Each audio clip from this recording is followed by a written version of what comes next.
Hey, good morning, my friends. It's Hammer. Today is Wednesday, January 24th, 2024. I, of course, am Hammer with Originator Success here with your daily rate update, the only place on the web where you guys get to be a part of the conversation. Remember, you can join me live each and every day, 9:30 a.m. Eastern Time, as I record these videos for you. If you're watching on the replay, if you weren't here live, give us a hashtag replay. Always appreciate you letting me know that you were here. If you're here live, say hello, whether you're live or on the replay. Don't forget to smash that like button, tag an hello friend, share us in a group. If you're on YouTube, go ahead and click that thumbs up thing and subscribe. It only takes a second.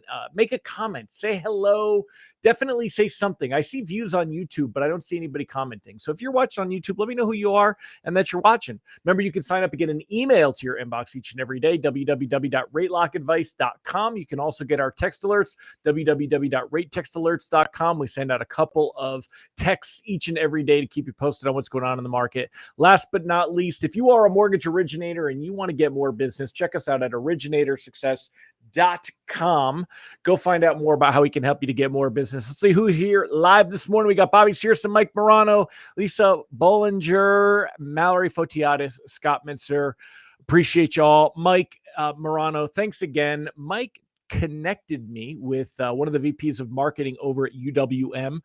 Guys, always appreciate it when you try to connect me to cool people that can help us grow our business. I really appreciate that, Mike. Thank you again for that. It means a lot to me. So that said, my friends, let's go ahead and let's chat about what's going on this morning and hit it up. And yes, Mike, I definitely will reach out to her via the email. So I also, where did you get that number for me, by the way, that 200 number? We don't use that number anymore. I just want to, if it's out there somewhere, I want to replace it.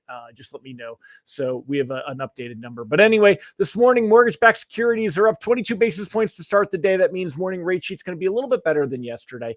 Not too much. And it kind of puts everything in an even keel. We're running kind of a flat line. Same thing with the 10-year treasury yield. It's at 4.09. It's great to see it below 4.10, but is it anything to get excited about? No.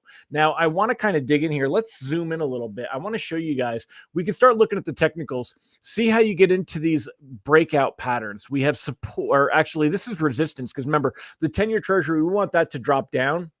It was on LinkedIn. Okay, I'm going to look and see. I can't figure out where it was there. Thank you.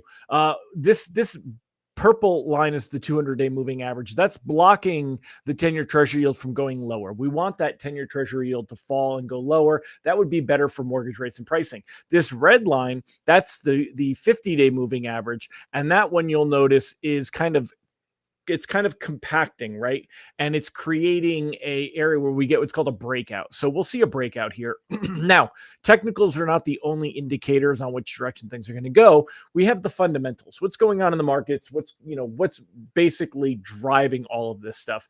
And because of that, I'm not too focused on these, but you do want to keep an eye on them because traders are definitely watching this. They're looking for a sign. You're going to get a little bit of momentum from after it breaks out of that compression. So if it breaks out and goes higher, that means it's likely to kind of bump up for a few days. If it does break down and go lower, which is unlikely, but we would, that would basically give us a couple of good days there. Now, if we look at that at mortgage-backed securities, we don't see quite that same behavior yet.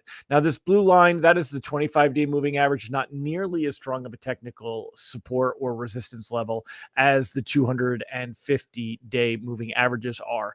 But still watching, again, very much in this kind of now sideways pattern. Interestingly enough, if we take a look here at what's going on with Fed futures and bets on a Fed rate cut, I have to be careful. I say hike all the time. A Fed rate cut coming in March. Yesterday, we had a little bit more of an expectation that rates would stay the same. We were up over 50% believing that they would stay the same. Pulling back a little bit this morning, but only a hair.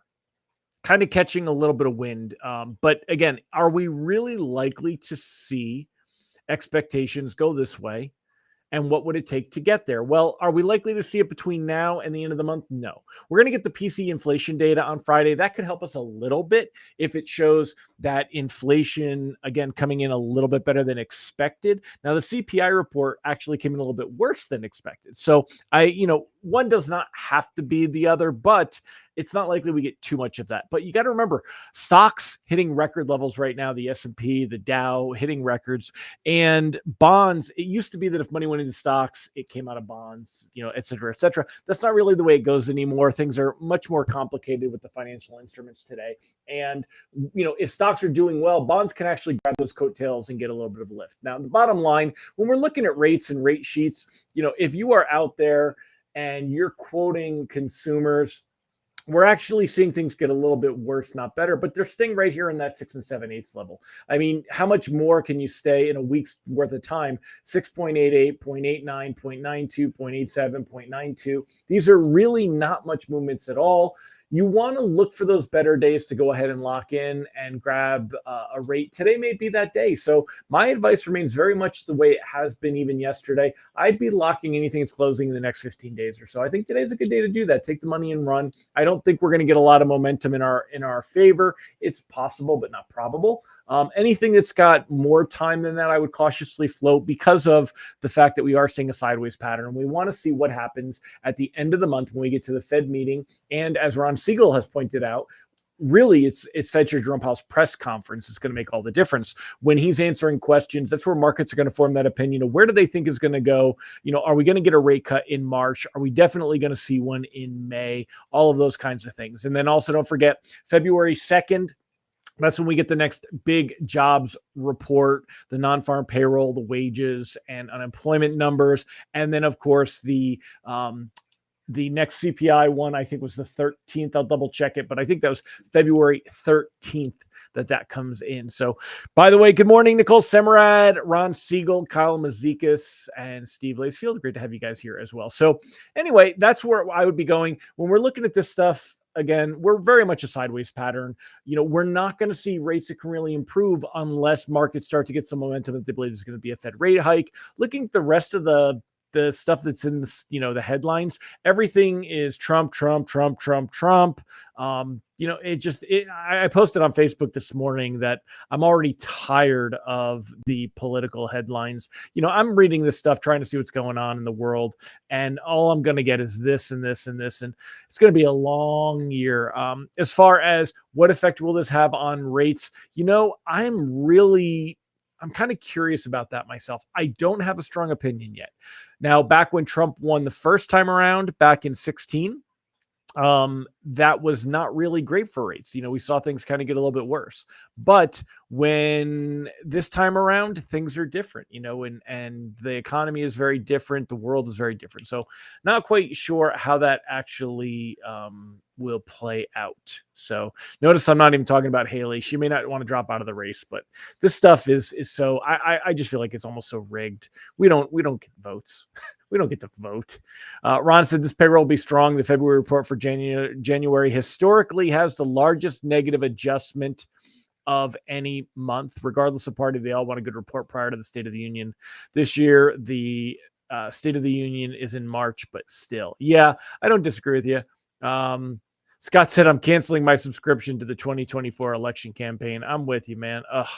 It's just, but it's going to be what it's going to be. We'll see, definitely see going along for the ride, see markets doing that a little bit. But as far as rates go, in the high 6, low 7s, mid 7s, depending on what you're quoting, again, very much kind of a good spot. It's much better than being up in the 8s. We'll see rates creep lower.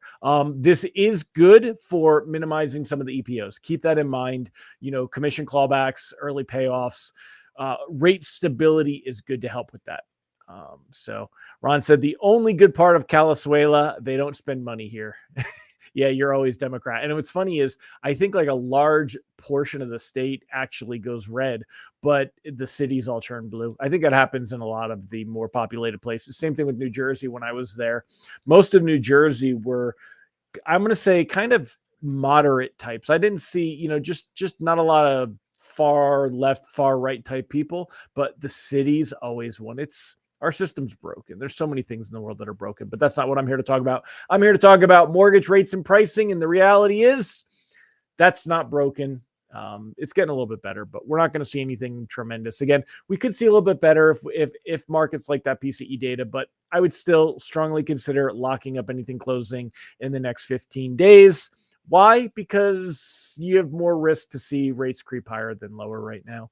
And a day like today where we're up, 15, 20 basis points when markets, when lenders come out with pricing, that's generally going to mean it's a little bit of a better rate to go ahead, take advantage of, and run with it. So that's it, my friends. Not much more to say. Remember, you can join me live in 9:30 Eastern time. Love having you here. Remind message live. You can sign up for those. The link will pop up in the chat. And you can also go to hmmr.io/live-reminder, hmmr.io/live-reminder, or as someone else just did, because it tells me when you scan the QR code, isn't that cool? You can take your phone, do it on the computer, take a quick thing, and that'll sign you up for the text alerts. And if you get bored of getting them and you don't want them anymore, you could just unsubscribe. It's not a big deal. So certainly. And those of you that get them can attest, I don't really market with this stuff. I'm just not that guy right now. Maybe I should be one day, but not right now. So anyway, my friends, that's it. I hope you all have a fantastic day. I'll see you tomorrow. Not going to be much different to say, but we'll give you a recap of what happened today and kind of go from there. All right. Catch you tomorrow. Take care, everybody. Bye-bye.